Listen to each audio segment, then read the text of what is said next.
August 29th, 2005. Category 3 Hurricane Katrina made landfall in Louisiana with winds up to 125 miles an hour. This caused an unprecedented storm surge and catastrophic flooding in New Orleans. At least 1,800 people were killed, 400,000 forced to leave their homes, many permanently. Hurricane Katrina was one of the most destructive and costliest natural disasters in the history of the United States. On this, the 10-year anniversary of this storm, AccuWeather is remembering Katrina by taking an in-depth look at what changed in the past decade and what America has learned.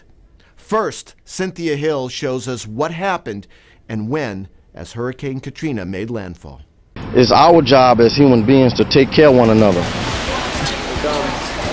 A strong storm develops north of Puerto Rico August 19th from a combination of a tropical wave and the remnants of Tropical Depression 10. New Orleans citizens not aware of the train wreck that would hit them in the coming days. August 23rd, the system becomes a tropical storm south of Nassau, Bahamas, and is officially called Katrina. It takes just 2 hours for Katrina to become a Category 1 hurricane, turning west toward the South Florida coast. Into the next day, it moves onshore into South Florida, then weakens back to a tropical storm. But Katrina strengthens again, moving over the eastern Gulf of Mexico on August 26th. By 11:30 a.m., it intensifies to a Category 2.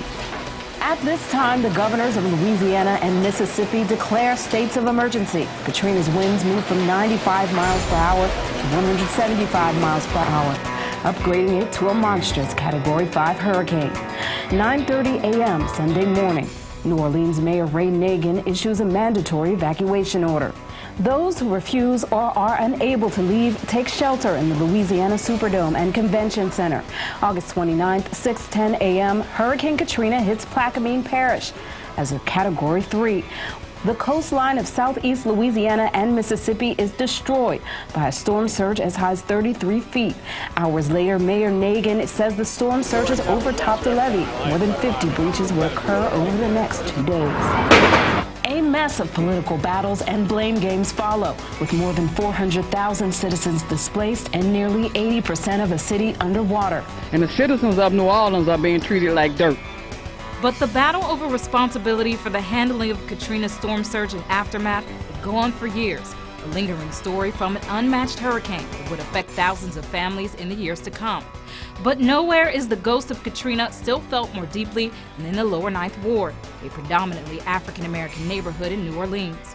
While more than half of the city's neighborhoods have almost fully recovered their pre-storm population, it's not the case for the Lower Ninth Ward. Meteorologist Paul Williams has more on the once vibrant neighborhood 10 years later. The flooded streets and destroyed homes of the New Orleans neighborhood known as the Lower Ninth Ward are among the most powerful images from Hurricane Katrina. Although it happened 10 years ago, many people might be shocked to learn that much of the neighborhood looks almost the same as it did 6 months after Katrina. Residents we spoke to say the recovery is slow and that the Lower Ninth Ward will never be the same. Those steps leading up to that porch that you see right there was my home. If you look around, you can see all these were houses, but now it's nothing but empty lots. Eldred Ricasner, born and raised in the Lower Ninth, for the first 18 years of his life, walks through his beloved neighborhood. You can see there's been a couple of homes rebuilt, but for the most part, nothing. It has never, and I don't think it'll ever fully recover to back the way it was. You'll see that it still looks devastated like Katrina just hit. Much of New Orleans is back. More than half the city's neighborhoods have recovered some 90% of their pre-storm population. That's not the case for the Lower Ninth Ward, where only about 37% of households have been returned. As far as the eye can see, there's nobody back. It's just lots full of weeds. AccuWeather extreme meteorologist Reed Timmer spent some time in this Lower Ninth Ward. I'm standing right now on one of the levees that were breached during Hurricane Katrina. And there were over 50 breaches of levees such as this one and seawalls in the days after Hurricane Katrina. And that allowed for the waters from the Mississippi River and all that were piled up from the Gulf of Mexico. That water had no place to go except to submerge the community over here. That's the Ninth Ward. So strong, it knocked homes off their foundations, forcing many Lower Ninth Ward residents to start over from scratch somewhere else. This lot right here was a family. Those 2 lots right there was a family. There are some signs of progress in the lower Ninth Ward. The city is investing millions in the neighborhood. $250 million alone has gone towards desperately needed housing, yet the neighborhood is just a shadow of what it used to be. I don't think it'd ever be the same. For AccuWeather, I'm meteorologist and personal Katrina survivor, Paul Williams.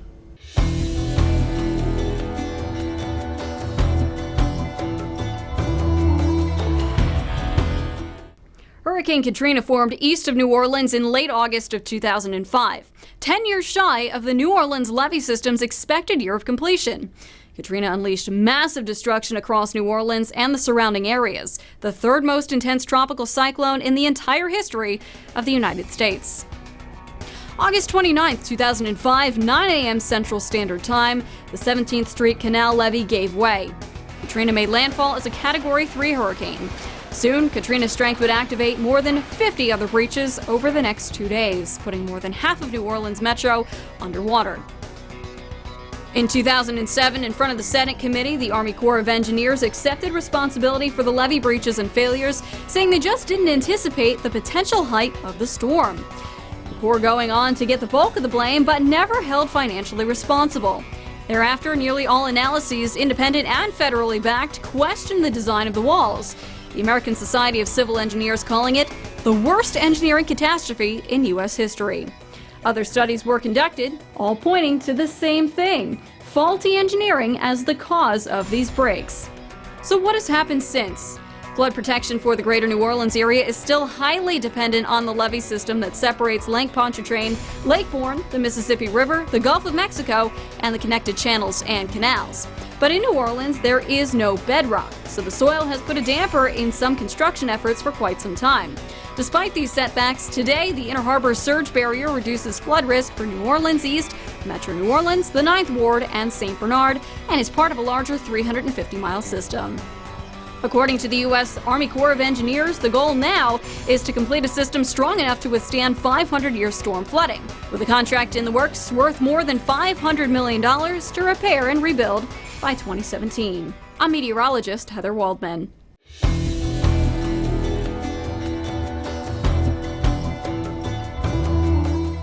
It was the smile amid devastation that one pararescueman will never forget.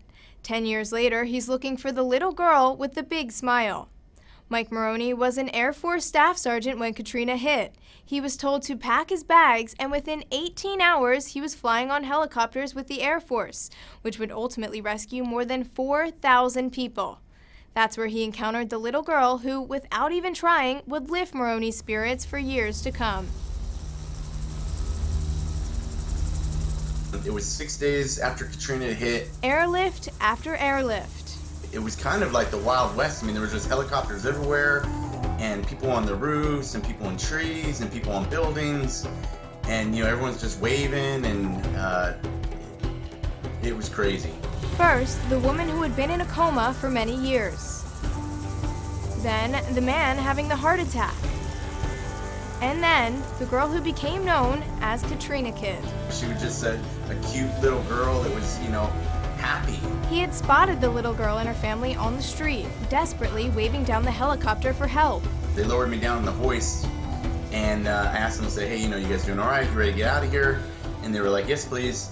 It was the little girl's resiliency in the face of such tragedy that struck Maroney the most. She was either blissfully ignorant or just really strong and resilient. And as we're going up on the hoist, she's like, hey, there's my house, there's my school, she's pointing everything out. And she just went through this, huge, devastating storm, and she still got that smile on her face. A smile and an attitude etched in his memory a decade later. As we were flying, her mom was scared. The air helicopter's real loud and shaking, and things are going on. And her mom was like, oh. And the little girl starts rubbing her on the back and says, it's okay, Mom, we're safe now. When I went to go pick her up off the helicopter, she wrapped me up in that hug, and everything just stopped. That hug could have been 10 seconds or 10 hours, I don't know. It just, everything was good at that moment, and they just happened to get a picture of it, so I got pretty lucky. If you had to have one picture or a memory that was you for the rest of your life, like that picture I think captures me pretty well. the picture that ultimately prompted Maroney's search for the little girl. I want to let her know what she's done for me, and that hug was very important, and that I think about her and her family. 5 years after Katrina, Maroney put the photo on social media to see if anyone had seen her. The Air Force Times picked up the story and it went viral from there. So she was 3 or 4 at the time, so she's 13, 14, because she's the same age as my eldest son. The search for the little girl with the big smile lives forever in a photo, snapped amidst one of America's deadliest tragedies. In an effort to find the girl, the hashtag #FindKatrinaKid has been used thousands of times on social media. Despite a worldwide effort, the former pararescueman has hit a dead end. 10 years later, he remains hopeful that he'll be reunited with the child who was a ray of light during one of America's darkest times. For AccuWeather, I'm Jillian McMath.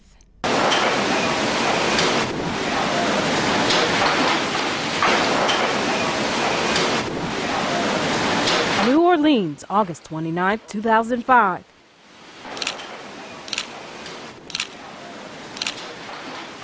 Kathy Anderson, a photographer for the Times-Picayune, drove through flooded streets in a newspaper delivery truck, taking photos of damaged homes, fallen telephone poles, people trapped by rising waters, and some looting in broad daylight. Look at that storm surge. It would become a defining moment in our nation's history. Hurricane Katrina. But Anderson had yet to realize the heartbreaking devastation that would unfold before her eyes. She tells AccuWeather it wasn't until the morning after the storm when she climbed the dark spiraling stairs of the Times-Picayune Tower and crawled through the hatch to get a view from the very top of the building. Anderson says what she saw was apocalyptic. People walking on the interstate in the direction of the battered Superdome. At least 4 feet of floodwater covering everything. A fire raging in the distance.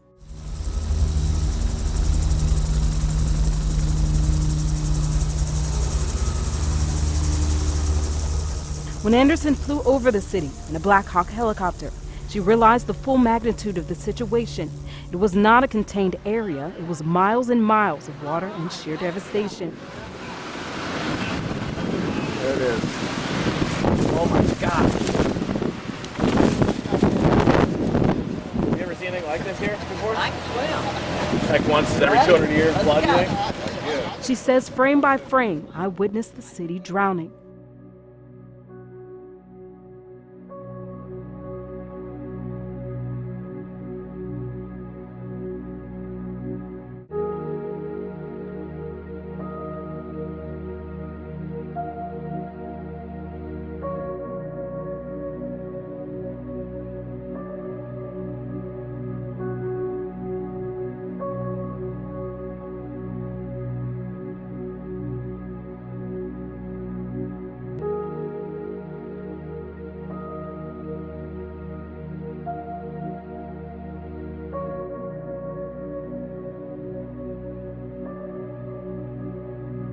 Ten years later, Kathy tells AccuWeather that the lessons learned from Hurricane Katrina are still with her. To see more stunning photography from Katrina, go to KathyAndersonPhotography.com. The Superdome in New Orleans played a huge role in providing shelter for thousands during the hurricane, nonetheless became a scene of chaos. AccuWeather extreme meteorologist Reed Timmer spent time there this week and has this report. This is meteorologist Reed Timmer from New Orleans, right in front of the Superdome. And 10 years ago, it was a much different scene out here. It was a scene of chaos with 15 to 20,000 people trying to seek shelter here as Hurricane Katrina was coming to shore. And these people were trapped in the Superdome by the floodwaters as the levees broke, with limited food, unpurified water, and very unsanitary conditions. We need help! So when the people came to the Superdome to seek shelter, as the days wore on, and as the supplies ran out and the conditions became more unsanitary, they found themselves in one of the worst humanitarian disasters to ever strike the United States. We have regular insulin! And on August 30th, as conditions became really dire, they were evacuated to Reliant Stadium in Houston. But by that point, the damage had been done. Not only was their whole community here destroyed, but 6 people lost their lives inside the Superdome, 4 from natural causes, 1 from a drug overdose, and 1 from suicide. The conditions were just that bad. And this building here was designed to withstand conditions with 200-mile-per-hour winds. It was designed to withstand a hurricane of that intensity, but they found out later that those experiments, those engineering tests were actually never done on the Superdome.